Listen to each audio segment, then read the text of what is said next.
Let's stay with politics. Former President Jacob Zuma's birthday message to EFF leader Julius Malema yesterday got South Africans talking. But was there more to it than a simple act of kindness? Well, Newsroom Africa's contributing editor, Julius Malema, tries to find out.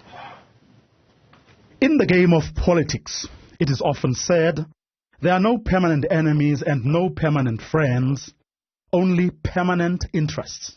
South Africa was reminded of this saying this past weekend when a video clip emerged of former ANC President Jacob Zuma wishing former ANC Youth League President Julius Malema a happy birthday and a lot more. Yes, my brother. Happy birthday. You are now 43. That is a very good age in the circumstances in which we are. I want to wish you happy birthday and wish you and all of us to change the country this year, whether they like it or not. We must win with 2/3 majority.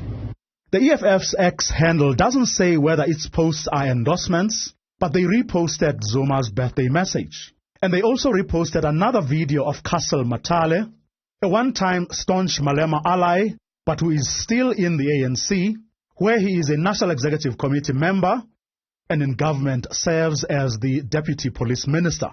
My George, happy birthday. Thank you. And may you grow to see many more. People, politicians included, hardly ever send birthday wishes to enemies, let alone make personal visits. So was there more to Zuma and Matale's gestures than meets the eye? For at least one analyst, it could have been cheers to something. Zuma is always a step ahead of his former ANC comrades. The strategy is El Supremo really, master chess player. So he is indicating perhaps to many of us that he is buddies with Malema, buddies with the EFF, and they are forming the greatest coalition in the longest time. Conveniently embracing one another while sipping tea isn't something new to these erstwhile opponents, whenever they have a common enemy or a common interest. For Newsroom Africa Channel 405, I am Vuyo Mvoko in Johannesburg.